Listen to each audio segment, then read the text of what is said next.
Merapi. Siapa yang tak mengenalnya? Berdiri kokoh dengan ketinggian 2.971 meter di atas permukaan laut, Gunung Merapi terletak di perbatasan Jawa Tengah dan Daerah Istimewa Yogyakarta. Dikenal sebagai salah satu gunung paling aktif di dunia, Merapi mempunyai catatan letusan terbesar. Pada tahun 2010, letusan Gunung Merapi menewaskan 398 nyawa manusia, termasuk juru kunci Merapi yang akrab dipanggil Mbah Marijan. Kejadian ini membuat masyarakat trauma dan warga Merapi kehilangan harapannya. Namun tidak dengan Pandu, Wahyu, Suranto, Agus, dan Sukiman. Mereka adalah sosok pemberani di balik bangkitnya harapan masyarakat. Mereka adalah garda depan Merapi.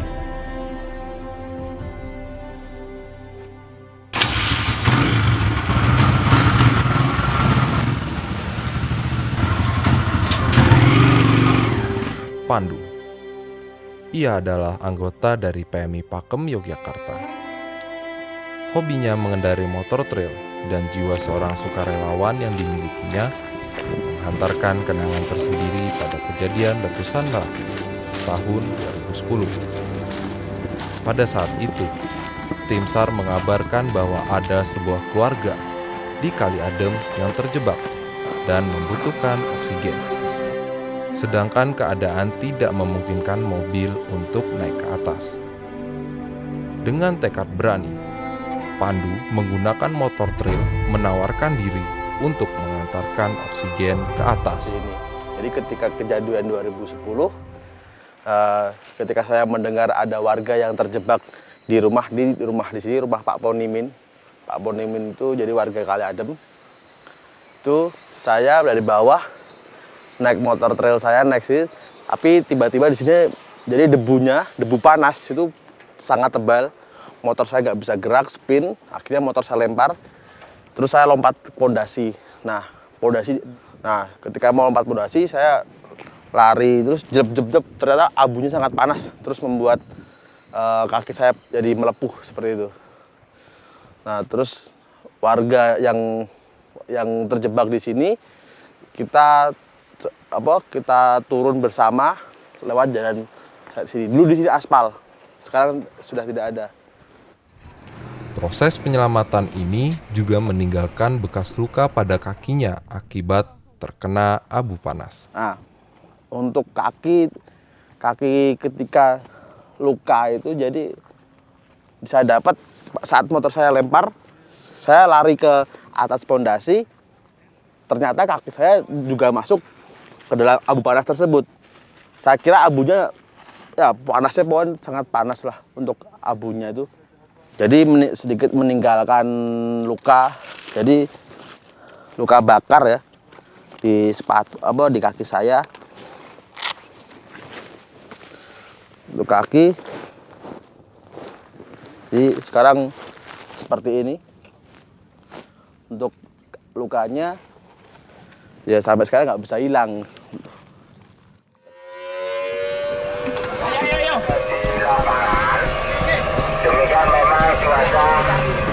Oh iya. Yo. Waduh, urusan dulu. Sore itu saya sekitar jam 6:15 sampai setengah 7, mobil relawan berhenti di sini. Satu relawan masuk ke teman relawan satu masuk ke rumahnya Mbak Marijan. Sementara saya keluar dari ini mobil dan saya ngambil gambar. Tiba-tiba dari atas sana itu ada relawan yang berteriak ke saya bahwa karena mungkin tahu saya orang media, minta tolong untuk beberapa warga yang masih ada di sini itu tolong dipersuasi untuk turun. Jadi akhirnya saya rolling kamera saya record kamera saya sambil jalan, masuklah saya ke dalam sebuah rumah, di sini dulu rumah. Ini bisa dilihat mungkin ada pondasinya. Termasuk salah satunya adalah Mbak Uti. Mbak Uti itu adalah adiknya Mbah Marijan. Waktu saya datang, saya persuasi untuk turun, ternyata sekitar 6 sampai 7 orang saya lupa waktu itu, menolak untuk turun dengan alasan untuk menjaga desa. Yang akhirnya karena kondisi waktu itu gunung sudah kita terdengar sudah semakin bahaya, kami langsung turun ke bawah untuk evakuasi warga yang lain. Tolong dibantu, Mas. Mana? Tengah aja, Mas. Tengah aja, Mas. Ayo, Mas. Bismillah. Aku ini udah nggak berani naik. Saat saya turun, untuk kedua kali saya naik ke atas untuk evakuasi lagi, kondisinya waktu itu sudah hujan material bercampur air. Kalau warga lokal menyebutnya sudah wadus gembel sudah turun. Saya hanya selang 10 menit saya turun dari Kinarjo. Kinarjo waktu itu terkubur material erupsi Merapi tanggal 26 Oktober 2010.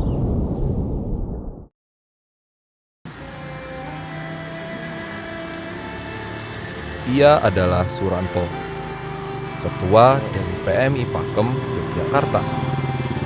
Suranto dikenal sebagai orang yang mampu memahami alam dari dua sisi yang berbeda, yaitu dari ilmu pengetahuan yang pasti dan kearifan lokal yang masih dipercaya sampai saat ini. Dalam sebulan, ia mengadakan pertemuan dengan anggota lainnya untuk membahas tanda-tanda alam yang terjadi, serta metode penyelamatan yang baik dan benar. Baginya, ada keterkaitan antara hubungan manusia dengan Tuhan, manusia dengan alam, maupun manusia dengan manusia. Tinggal bagaimana kita sebagai manusia untuk menyadari dan merasakannya. Selama ini yang kami lakukan bersama komunitas lain maupun teman-teman, kita melakukan seperti itu. Informasi kita sampaikan bahwa keinginan masyarakat kalau memang itu mengamankan secara mandiri, kita dukung, kita bantu. Karena relawan itu sebatas memberi informasi saja. Tidak bisa, harus, itu tidak bisa. Yang menentukan bisa lari maupun tidak bertahan itu adalah masyarakat itu sendiri. Tapi minimal kita mendampingi. Kenapa Mas Nusa? Ya tanda-tanda alam loh Mas Nusa. Terus ada bisikan ini berupa suara. Suara yang sesuk, musik, Kami bersyukur hidup di daerah bencana. Karena bencana adalah teman kita. Teman hidup kita. Kalau kita cuma memikirkan duniawinya, ya akan terjadi pula. Buh kapan bahwa Merapi itu tidak akan ingkar janji. Agus, seorang sukarelawan yang berasal dari Balirante, Klaten. Agus tergabung dalam sebuah komunitas sosial bernama Induk Balirante. Induk Balirante dibentuk dengan tujuan membantu pemerintah untuk melakukan pendampingan terhadap masyarakat yang tinggal di daerah rawan bencana, khususnya Balirante. Harapannya agar masyarakat dapat selalu siap siaga dan tercipta kemandirian apabila sewaktu-waktu terjadi bencana. Setelah kejadian 2010, banyak hal yang kami perbuat untuk masyarakat yang berada di lereng Merapi, khususnya di wilayah Balirante dan sekitarnya.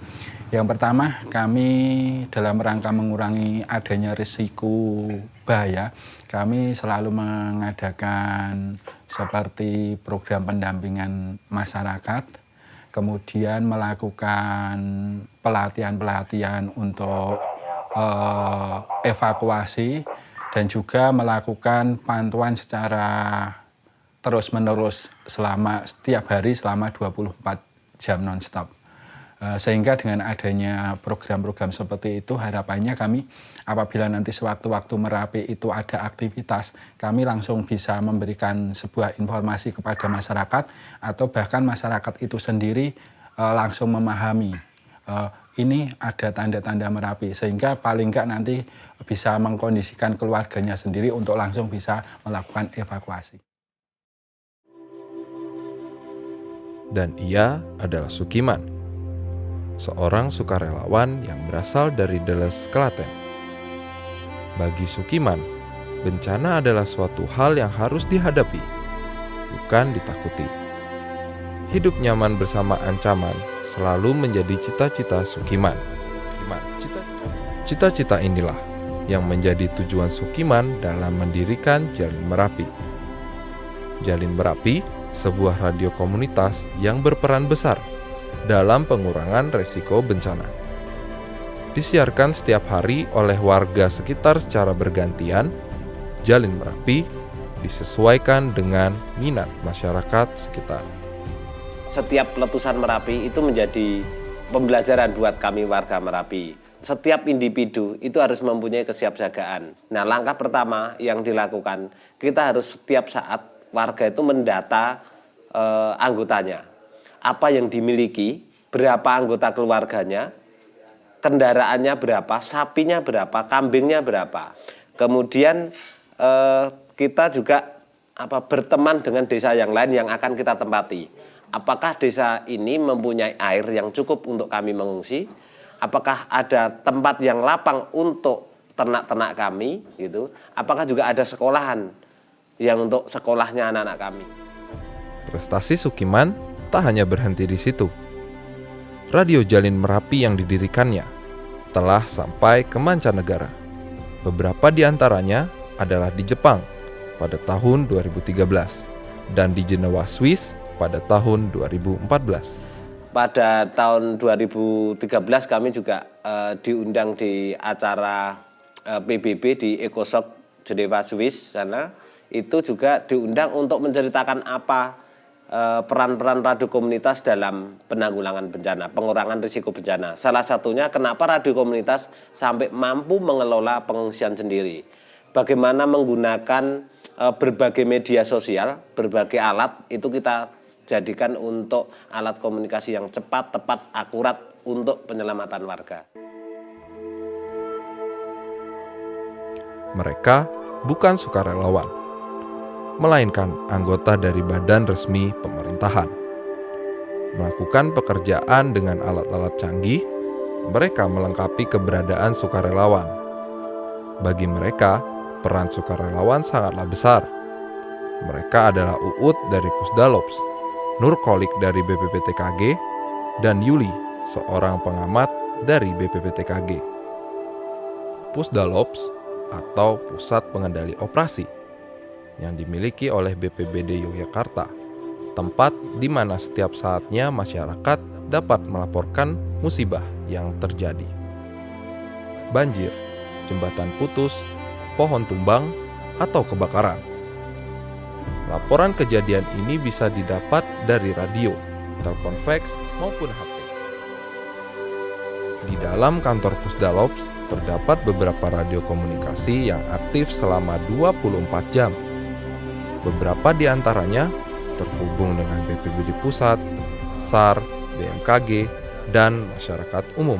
Kalau terjadi kondisi darurat, itu kita bisa langsung bypass ke kepala badan. Jadi bisa langsung menuju ke kepala badan apa tindakan yang harus kita lakukan, dan kita pun melihat seperti apa ini nanti. Nah, kita baru merekomendasikan ke teman-teman TRC untuk langsung tindak lanjut ke lapangan. Di sini itu merupakan alat komunikasi sama satu alat untuk EWS tsunami. Kita tanpa mereka pun sebenarnya kita berjalan pincang. Jadi BPBD tanpa masyarakat pun tidak akan mungkin berjalan dengan baik. Mati lampu, Mas.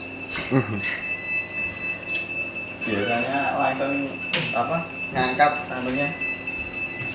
Apa ini? Genset. Mati lampu. Wis itu Sampun. Oh. Terus ki. Oh, sampun.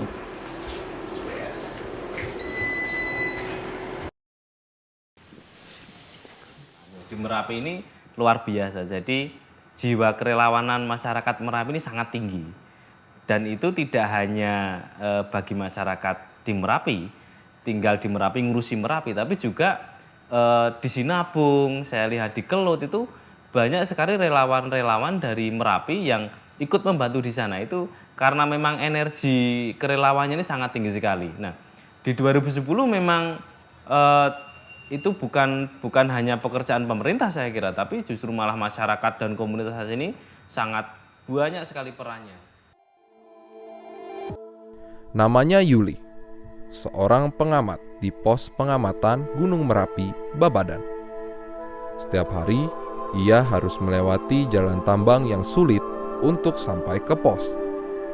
Sejak letusan Merapi tahun 2010, jalan ini digunakan untuk akses truk penambang pasir. Untuk letusan tahun 2010 yang diawali pada tanggal 26 Oktober 2010 itu terjadi letusan pada sore hari, tepatnya pada pukul 17.05. Di sini waktu itu ramai pengunjung. Orang pada menyaksikan aktivitas Merapi. Waktu kejadian tersebut cuacanya cukup mendung. Jadi visual ke arah Merapi tidak kelihatan, hanya kita bisa mendengarkan suara. Nah, begitu mendengar suara dilihat dari seismik itu sudah overskill dari data-data seismik yang ada. Nah, dengan begitu kita mengambil inisiatif atau langkah untuk antisipasi, kita menyampaikan ke pengunjung bahwa terjadi aktivitas Merapi dan semua pengunjung di sini tanpa terkecuali harus turun.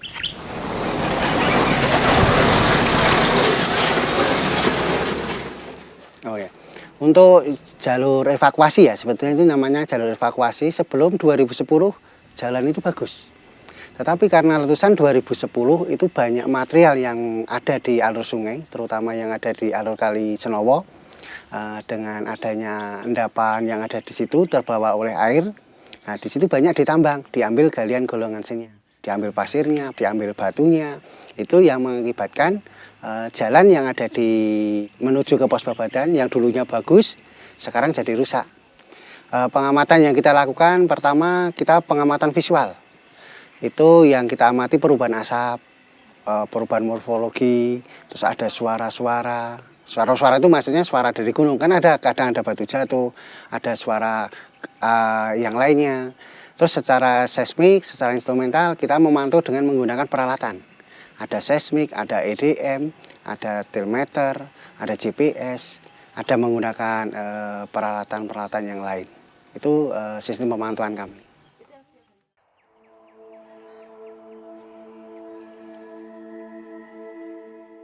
Bahwa Merapi tempat yang selalu memberikan inspirasi bagi saya. Merapi buat kami adalah menghidupi. Merapi tidak pernah menjadi bencana buat kami. Jadi Merapi di mana saya lahir, di mana saya tinggal, Merapi adalah rumah. Ya, Merapi itu sebagai teman, sebagai sahabat, bukan sebagai musuhnya yang ditakuti. Merapi bagi saya adalah kitab yang terbentang, artinya bahwa banyak sekali ilmu yang bisa kita pelajari di Merapi. Dan semakin kita belajar tentang Merapi, bahwa semakin merasa bahwa kita itu ternyata kecil sekali, itu tidak ada apa-apanya itu di Merapi itu, bahwa subhanallah memang banyak sekali ilmu yang bisa saya dapat di Gunung Merapi. Mereka bukan pahlawan tanpa tanda jasa. Nyali pun tak cukup kuat. Mungkin rasa memiliki mereka terhadap Merapi cukup besar untuk tetap berani mengambil langkah di depan. Tidak ingin mengulang sejarah kelam, mereka tidak ingin dianggap sebagai manusia yang tak tahu berterima kasih. Lahir dan bertumbuh di Merapi, mereka hanya ingin mampu mengimbangi langkah, memberi dan menerima. Kami dan Merapi.